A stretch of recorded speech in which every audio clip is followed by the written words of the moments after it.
Dismayado ay ayaw na raw palakihin ni Vice President Leni RObredo ang issue ng pagbawi ng imbitasyon sa kanya sa Van de Noor sa Malacanang. Ayon kay RObredo ay December 28 pa raw nang dumating ang email na nag-iimbita sa kanya sa event. Pero isang text ang dumating sa kanilang tanggapan noong January 4 na nagsasad na binabawi ang imbitasyon dahil umano sa limitadong upuan. Bagamat ayos lang daw sa Vice Presidente na hindi siya mapasama sa event, ikinadidismaya niya raw ang proseso. Anya sana raw ay bigyan ng respeto ang tanggapan ng pangalawang Pangulo. Sa kabila nito, patuloy pa rin siyang umaasa na magiging maayos ang relasyon nila ni Pangulong Duterte. Yung sa akin naman, ayoko na kasing palakihin. Hindi naman, para sa akin, hindi naman big deal kung iimbitahan ako o hindi. Yung parang nakakadisga na lang doon, yung manner kung paano ginagawa yung mga bagay. Kasi kung galit sa akin, hindi galit sa akin, pero sana bigyan naman ng konting respeto yung opisina.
Excellencies, ladies and gentlemen, the President of the Republic of the Philippines, President Rodrigo Roa Duterte.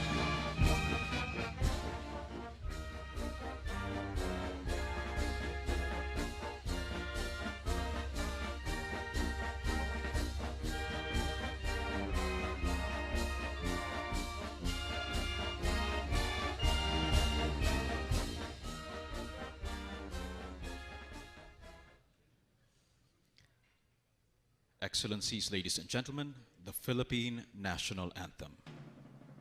Bayang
Excellencies, ladies and gentlemen, the President of the Republic of the Philippines, President Rodrigo Roa Duterte.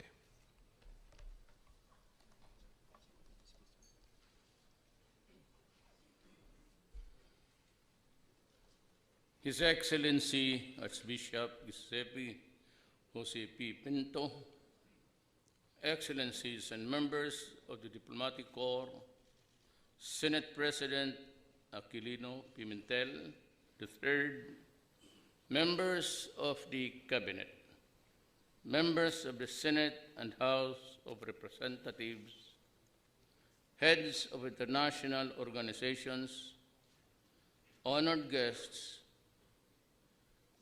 fellow workers in government, my beloved countrymen. Thank you for joining us today. We welcome 2017 with hope for a positive and meaningful change for the Philippines and for our peoples. When I assumed the presidency 6 months ago, I solemnly pledged to lead my country and my people. I vowed to address 3 basic evils that subjected my people, especially the poorest and the disenfranchised, to the most unbearable burdens of slavery, for millions of them to drugs, corruption, criminality, and a revolution in the South. I say to you all now that sacred vow remains unchanged. I stay true to the mandate reposed on me. The administration will remain firm in its resolve to hold the corrupt accountable for their deeds. We will make criminals responsible for their actions, and we will work very, very hard to finally break the apparatus of the illegal drugs trade. In so doing, we affirm and renew our commitment to bring about the change that my country and people deserve. Certainly, realizing the change we need comes with the challenges, but we are willing and able to do what we must, consistent with our constitutional mandate. Already, we have started the process of genuine reform to encourage more trade and investments, to intensify commercial activities, to ramp up investment in much-needed infrastructure, to increase revenues to make communities more resilient, and to improve basic social services. Alongside these efforts, we are talking to all stakeholders to bring about just and lasting peace in Mindanao, and to finally bring to an end one of the longest-running revolutions in the world. These changes are vital to make the Philippines a stronger republic. It is on the basis of this strength, political, social, and economic, and the Philippines will be able to take on an even more active and more influential role in the community of nations. However, know that the Philippines is doing its part in addressing the challenges we face together as an international community. The scourge of terrorism, natural and human-induced calamities, transnational crimes, hunger and poverty, and international disputes. Indeed, as we strive to be stronger at our core, we hope to do more, not just for our own people, but for our region and for the world. Excellencies, ladies and gentlemen, the Philippines contends with the realities that are our own. We value partners as we seek to strengthen existing friendships, even as we pursue new ones. We believe that friends help each other and utilize constructive engagement to achieve common goals. In truth, we all share the same aspiration of greater peace, progress, and prosperity. In a world that recognizes our interconnectedness and respect each other's sovereign independence, the horizons and frontiers of cooperation are virtually limitless. Friendship, after all, knows no bound.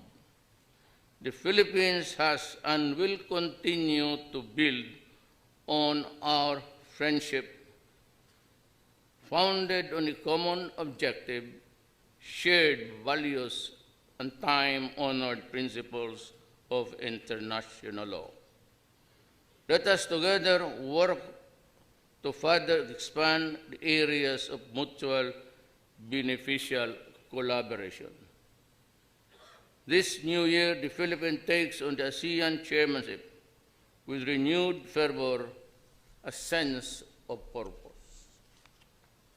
It is a valuable opportunity to exercise leadership to advance the regional development agenda of forging a rules-based community that puts citizens' welfare at the heart of every initiative. The Philippines counts on your full support. Excellencies, ladies and gentlemen, for the new year, more than anything, I wish for deeper and more meaningful engagements with our partners and friends. This will allow us to realize the positive and lasting changes that we seek for our nations, for our region, and for our world. In this regard, allow me then to propose a toast. To all our friends and partners in the community of nations, may our relationships continue to prosper for the greater benefit of our peoples. To my fellow servants in government, may you be blessed with strength and steadfastness, and with passion, honesty, and integrity in serving our country and our people. For to my countrymen, may we continue to carry our country toward a more aspired vision of a secured and developed nation.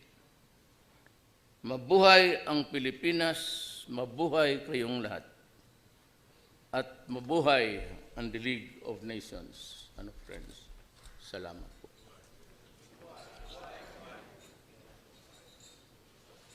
To your success, Excellencies,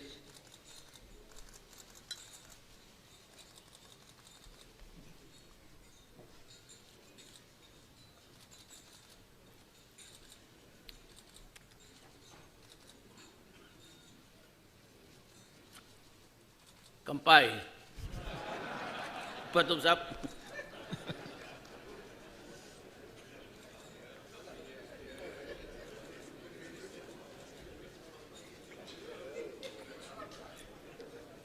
You know, in the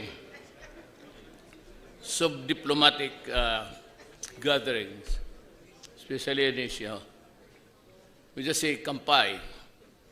It's always bottoms up. So be careful with this, our Asian brothers and sisters. When they say Kampai, I say, no, just half of the Kampai. Thank you, and may you go around shake your hands for thank you for dropping us by. And there's a lot to do for this world. So I really don't know, but if I make a side remark. I just finished reading the other night, ISIS, it's a book. And it says there a lot of things of the state of our, so I hope that we can get together, act together, and just to preserve mankind. Thank you. Thank you, Mr. President. Excellencies, ladies and gentlemen, the Dean of the Diplomatic Corps, His Excellency Archbishop Giuseppe Pinto.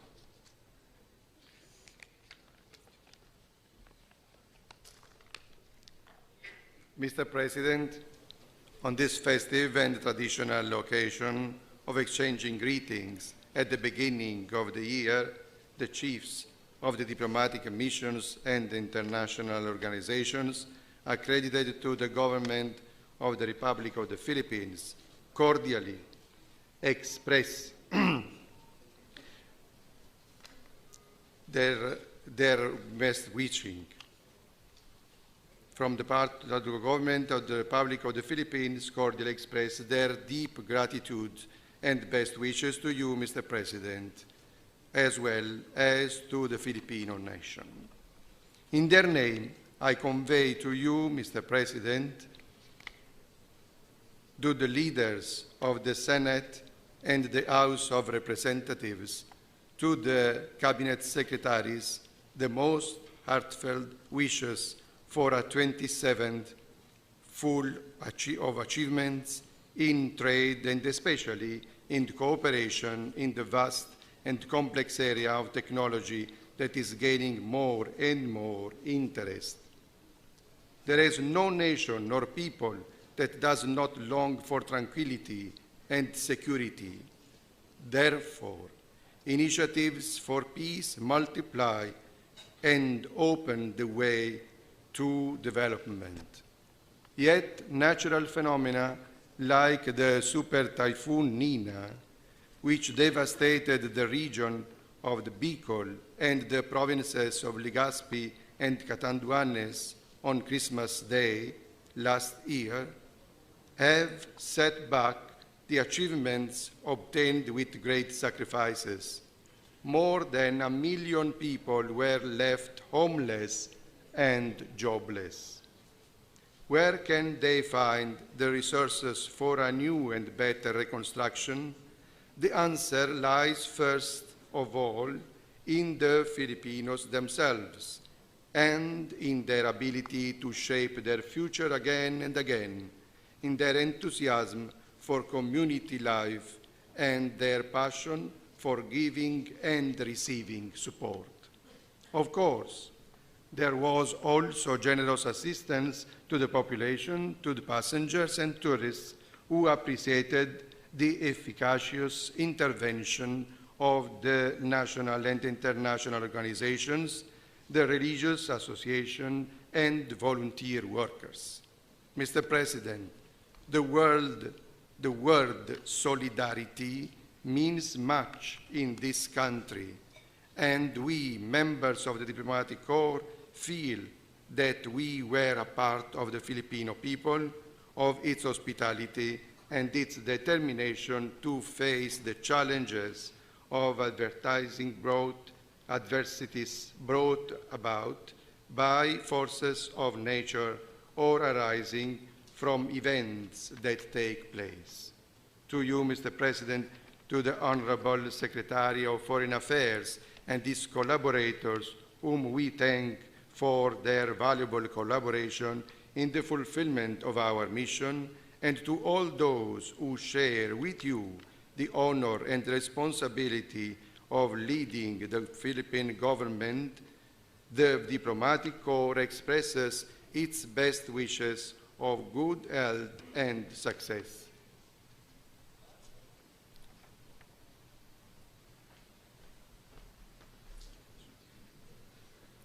Let us now raise our glasses for a toast to a new year of hope and peace, of greater progress and prosperity for the Filipino people and for the well-being of Mr. President Rodrigo Roa Duterte.